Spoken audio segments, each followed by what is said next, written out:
السلام علیکم ورحمۃ اللہ وبرکاتہ الحمدللہ رب العالمین والصلاة والسلام علی رسولہ الکریم اما بعد فاعوذ باللہ من الشیطان الرجیم بسم اللہ الرحمن الرحیم فمن شہد منکم الشہر فلیصم ومن کان مریضا او علی سفر فعدۃ من ایام اخر رب اشرح لی صدری ویسر لی امری واحلل عقدۃ من لسانی یفقہوا قولی ربی زدنی علما۔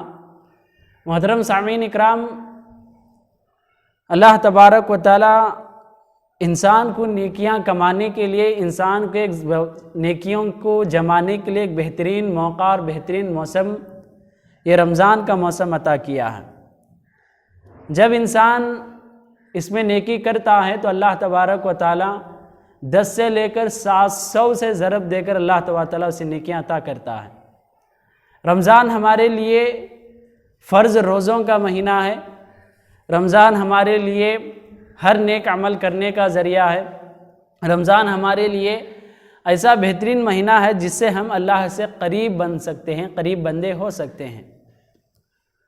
تو جب اگر رمضان میں جو روزے اللہ نے فرض قرار دیا اس روزوں کو چھوڑ دیں، یا جو روزے اللہ نے فرض قرار دیا کسی عذر کی وجہ سے، سفر یا مرض کی وجہ سے چھوٹ جائیں، یا روزے کسی اور حاجت کی وجہ سے ٹوٹ گئے ہو، روزے چھوٹ چکے ہو، تو ہم اس کی قضا کیسے کرنا چاہیے۔ آج کی اس ویڈیو میں ہم بات کریں گے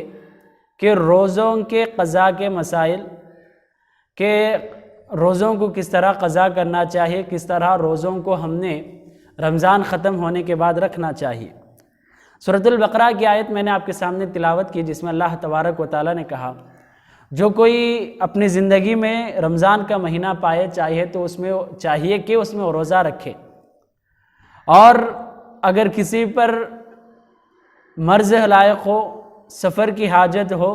تو وہ دوسرے دنوں میں اپنے اس عدت کو، اپنے اس تعداد کو، اپنے ان قضا روزوں کو مکمل کریں۔ تو آج اس ویڈیو میں 5 سوالات کو ہم حل کرنے کی کوشش کریں کہ کیا رمضان کے بعد روزے اگر رکھیں تو مسلسل رکھنا چاہیے، کیا روزے رمضان کے فوری رکھنا چاہیے، اگر دوسرا رمضان آ جائے تو پہلے رمضان کے روزے کیا ہو جائیں گے، اگر قضا کرنے سے پہلے کسی انسان کی موت ہو جائے تو اس وقت کیا کریں، اگر کوئی روزہ عمدی طور پر توڑ دے، کھا پی لے، تو اس پر صرف قضا ہے یا کفارہ بھی ہے۔ ان 5 سوالات کے جوابات ہم قرآن و حدیث کی روشنی میں علماء کے فتاوے اور آراء کے حساب سے انشاءاللہ ہم گفتگو کریں۔ پہلا سوال کہ کیا اگر رمضان میں ہمارے روزے چھوٹ چکے ہوں، اگر ہمارے رمضان میں 3 یا 4 روزے چھوٹ گئے ہیں، یا عورتوں کو کسی اور حاجت کی وجہ سے آدھے روزے چھوٹ چکے ہیں، 10 روزے چھوٹ چکے ہیں، تو رمضان ہونے کے بعد کیا ان 10 روزوں کو یا جتنے بھی روزے چھوٹ چکے ہیں اتنے روزے مسلسل رکھنا چاہیے، یا دن چھوڑ کر دن رکھ سکتے ہیں؟ تو ہمارے سامنے اللہ تبارک و تعالیٰ کی یہ آیت ہر سوال کے جواب کے لیے کافی ہے، جس میں اللہ تبارک و تعالیٰ نے کہا کہ فَعِدَّةٌ مِّنْ أَيَّامٍ أُخَرَ، تو جو روزے چھوٹ چکے ہیں ان کی قضا دوسرے دنوں میں کرنا چاہیے۔ تو یہاں پر اللہ تبارک و تعالیٰ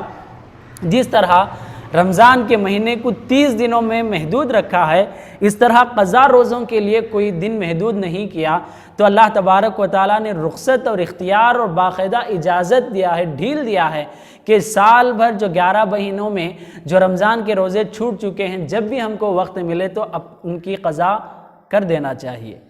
صحابہ کے اقوال ہمارے سامنے موجود ہیں۔ علی رضی اللہ عنہ، ابن عباس، ابو سعید رضی اللہ علیہم اجمعین، عائشہ رضی اللہ عنہا،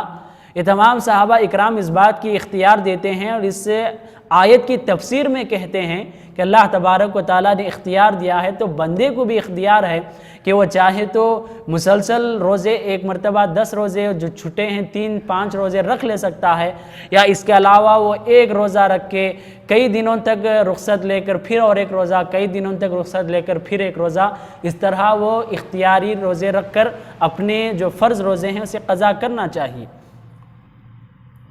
دوسرا سوال کہ کیا رمضان کے فوری بعد شوال یا ذی القعدہ ذی الحجہ جو یعنی فوری بعد ہم کو رمضان کے روزے رکھ دینا چاہیے، تو اس کے متعلق بھی ہم کو یہی آیت کافی ہے جس میں اللہ تبارک و تعالیٰ نے کہا کہ فَعِدَّةٌ مِّنْ أَيَّامٍ أُخَرَ، تو قضا روزے کے جو دن ہیں وہ الگ الگ ہیں، رمضان کے بعد وہ جب چاہیں رکھ سکتے ہیں۔ تو مکمل اللہ تبارک و تعالیٰ اس بات کی اختیار دیا ہے کہ رمضان کے بعد شوال چھوڑیں، یا اگر ضرورت پڑے تو ذی القعدہ ذی الحجہ بھی چھوڑیں۔ جب دوسرا نیا سال محرم سے شروع ہوتا ہے تو جب چاہیں اپنے روزوں کو قضا کر لینا چاہیے۔ مگر اس میں ابن عثیمین کا فتویٰ جب پڑھا گیا تو اس میں ابن عثیمین رحمہ اللہ نے کہا کہ مسارعۃ للخیرات الی الخیرات، تو بہترین کاموں میں سب سے زیادہ اور جلدی آگے بڑھنے کے لیے بہترین عمل یہ ہے کہ جیسا ہی آپ کا رمضان ختم ہو، شوال میں اگر روزے آپ سنت کے 6 روزے رکھنا چاہتے ہیں وہ روزے رکھیں، ورنہ تو رمضان میں قضا روزے مکمل کرنے کی کوشش کریں۔ اگر ہم شوال میں نہ ہو سکے تو ذی القعدہ میں نہ ہوا تو ذی الحجہ میں، جتنا جلد ہوا جتنا نزدیک ہوا اتنا نزدیک اللہ تبارک و تعالیٰ کی قضا مکمل کریں، جو آپ کو قیامت کے دن ہر نیکی کی اہمیت ہوگی، ہر نیکی آپ کے لیے بہت بھاری پڑنے والی ہے۔ تیسرا سوال کہ اگر ہم 1 سال کے روزے چھوٹ چکے ہیں مگر دوسرا رمضان آ گیا کہ اس وقت تک ہم نے اس پرانے رمضان کے روزوں کو قضا نہیں کی، تو یہ روزے کیا ہوں گے؟ تو ہمارے سامنے عائشہ رضی اللہ عنہا کی حدیث ہے، متفق علیہ حدیث ہے، اللہ کے رسول صلی اللہ علیہ وسلم کے متعلق بتاتے ہوئے خود عائشہ رضی اللہ عنہا اپنا بھی عمل بتاتے ہیں، کان یکون علی الصوم من رمضان، مجھ پر رمضان کے چند روزے قضا ہو چکے تھے، رمضان میں میرے لیے روزے چھوٹ چکے تھے، اس وقت اجازت نہیں تھی تو چند روزے میرے لیے قضا تھے، فما استطیع ان اقضیہ الا فی شعبان، تو دوسرے رمضان کے درمیان دوسرے رمضان کے قریب شعبان کا مہینہ آ گیا تھا، اس وقت تک مجھے طاقت نہیں تھی روزہ رکھ سکیں، مگر میں شعبان میں اسے مکمل کر دیتی تھی۔ تو عائشہ رضی اللہ عنہ کا یہ عمل اس بات کی دلیل ہے کہ ہم کو چاہیے کہ ایک رمضان کا اگر قضا روزے باقی ہوں تو دوسرا رمضان آنے سے پہلے درمیان میں ہم اسے مکمل کر دینا، یہ بہترین عمل ہے۔ اگر دوسرا رمضان آ بھی جائے تو یاد رکھو قرض ہی ہوگا، اللہ تبارک و تعالیٰ کے تم نے جو حکم ہے اسے چھوڑ دیا ہے، اسے ادا کرنا ہی آپ کے لیے ضروری ہے، وہ روزے نہیں چھوٹ جائیں گے۔ اگر عذر ہو، بیماری اس طرح لائق ہو چکی ہے کہ آپ یا بڑھاپا آ چکا ہے جس سے آپ یہ روزے نہیں ادا کر سکتے تو اس کا فدیہ دینا ہوگا۔ ایک چوتھا سوال کہ اگر کوئی قضا روزے مکمل کرنے سے پہلے اس کی موت ہو جائے تو وہ کیا کریں؟ تو قرآن کی یہی آیت ہمارے لیے دلیل ہے جس میں اللہ تبارک و تعالیٰ نے کہا کہ فَعِدَّةٌ مِّنْ أَيَّامٍ أُخَرَ، تو اس کی جو قضا روزوں کے جو دن ہیں وہ دوسرے دن ہیں، رمضان کے بعد ختم ہونے کے بعد وہ اپنے روزوں کو مکمل کر لینا چاہیے۔ تو یہاں پر ہم اس بات کو سمجھ سکتے ہیں کہ اللہ تبارک و تعالیٰ نے کہا کہ رمضان کے روزے اگر چھوٹ جائیں تو باقی دنوں میں وہ روزے مکمل کر لیں۔ اگر اللہ تبارک و تعالیٰ کسی بندے کو دوسرے دن، باقی کے دن، ایام اخر، باقی کے 11 مہینے ملنے سے پہلے اللہ تبارک و تعالیٰ اس کے لیے موت لکھ دے تو اس کے لیے خود بخود وہ روزے بھی چھوٹ جاتے ہیں، روزوں کی قضا اس پر نہیں رہتی ہے۔ اس کے علاوہ متفق علیہ حدیث ہمارے سامنے موجود ہے، اللہ کے رسول صلی اللہ علیہ وسلم نے کہا من مات وعلیہ صیام صام عنہ ولیہ، اگر کوئی بندہ انتقال ہو جائے اور اس پر روزے باقی تھے تو چاہیے کہ اس کے ذمہ دار، اس کے ولی، وہ روزہ رکھنا اسے مکمل کر دینا چاہیے۔ یہاں پر علماء اکرام نے تفسیر میں لکھا ہے کہ جو روزے اس نے اپنے آپ پر فرض کر لیا تھا ایسے روزے ہیں، اگر وہ چھوٹ جائیں تو اسے روزے دوسرے لوگ اسے مکمل کر دینا چاہیے۔ اگر وہ روزے جو اللہ تبارک و تعالیٰ نے فرض کیا ہو وہ روزے چھوٹ جائیں تو اس کے ساتھ اس کا مسئلہ ہوگا، مگر چند وہ روزے ہوں گے جو بندے نظر مان کر اپنے آپ پر کسی وجہ سے روزے فرض قرار دیتے ہیں، عہد کے بنا پر،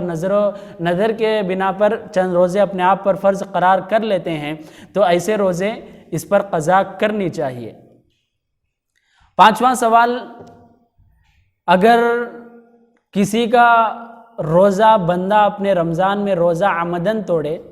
یعنی رمضان میں بندہ جان بوجھ کر کھانا پینا یا جان بوجھ کر اپنی انگلیوں سے قے کرنا، اس طرح انسان جو بھی روزے ٹوٹنے کے اسباب ہیں جان بوجھ کر وہ اسباب اختیار کرے، روزہ توڑ دے، تو اس نے جان بوجھ کر جو گناہ کیا ہے صرف اس پر روزہ قضا ہے یا کفارہ بھی ہے۔ تو اس میں علماء کے دو اقوال ہیں، ایک نے ایک حدیث کو دلیل بناتے ہوئے ایک فتویٰ دیا، اور دوسرا گروہ، دوسری جماعت دوسری حدیث کو دلیل بناتے ہوئے فتویٰ دیا۔ تو بعض لوگوں نے کہا کہ کفارہ نہیں ہے، توبہ استغفار کر کے قضا کر دے، جو روزہ اس کا چھوٹ گیا ہے اور جان بوجھ کر توڑا ہے، جان بوجھ کر اس نے روزے کی حالت میں گناہ کیا ہے، چاہے کہ توبہ استغفار کرے اور اس کے بعد وہ قضا کر دینا چاہیے، اور اس کے ساتھ اس کے کفارہ بھی ہوگا۔ تو پہلا قول یہ ہے کہ کفارہ بھی ادا کرے اور روزہ بھی رکھ لے، توبہ استغفار کرے۔ تو اسے یہ حکم دینے والے ابو حنیفہ اور امام مالک رحمہ اللہ ہیں، یہ دلیل بناتے ہوئے ایک حدیث پیش کرتے ہیں، جو ایک مرتبہ رسول اللہ صلی اللہ علیہ وسلم کے زمانے میں ایک صحابی نے رمضان کی حالت میں اپنی بیوی سے ملاقات کر لی، تو اللہ کے رسول نے ان پر کفارے کے طور پر حکم دیا کہ وہ ایک غلام کو آزاد کرے یا 2 مہینے روزہ رکھے یا 60 مسکینوں کو کھانا کھلائے۔ تو یہ حدیث کو دلیل بناتے ہوئے انہوں نے کہا کہ اگر عمدن کوئی گناہ کرتا ہو، روزہ توڑتا ہو، وہ استغفار کر کے روزہ بھی قضا کرے اور اس کے ساتھ وہ کفارہ بھی دے۔ دوسرا قول یہ ہے کہ توبہ کر کے وہ اپنے روزے کو قضا کر لے، کفارے کی ضرورت نہیں ہے، اس وجہ سے کہ ان کے پاس ایک صحیح حدیث ہے جس میں اللہ کے رسول نے کہا کہ جو بندہ اپنی انگلیاں حلق میں ڈال کر قے کرے اس پر قضا ضروری ہے، اس پر قضا واجب ہے، اس کا روزہ ٹوٹ گیا۔ اپنے آپ سے اگر عمدن کوئی قے کرتا ہو تو اس پر پھر اپنے روزے کو دہرانا چاہیے۔ تو یہاں پر اللہ کے رسول نے کوئی کفارہ قرار نہیں دیا، تو علماء نے اس کو دلیل بناتے ہوئے یہ حکم دیا ہے۔ تو یہاں پر مکمل واضح ہوتا ہے کہ توبہ استغفار عام حکم ہے، توبہ استغفار گناہ کرنے کے بعد کرنا چاہیے، اور وہ جب بھی روزہ چھوٹ جائے اسے قضا کر لینا چاہیے، اس طرح کے گناہ نہ ہونے دینا چاہیے۔ یہ چند سوالات تھے جو قضا کے متعلق روزوں کو قضا کرنے کے مسائل تھے، یہ سمجھنے کی کوشش کریں اور دور تک پہنچانے کی کوشش کریں۔ اللہ ہم سب کو اپنے جتنے بھی روزے فرض ہیں اس میں صحت یا اللہ تعالیٰ ہم کو صحت عطا کرے اور اس میں روزے رکھنے کی توفیق عطا فرمائے، اور چھوٹے ہوئے روزے اللہ تبارک و تعالیٰ پھر رکھنے کی توفیق دے۔ آمین۔ والسلام علیکم ورحمۃ اللہ وبرکاتہ۔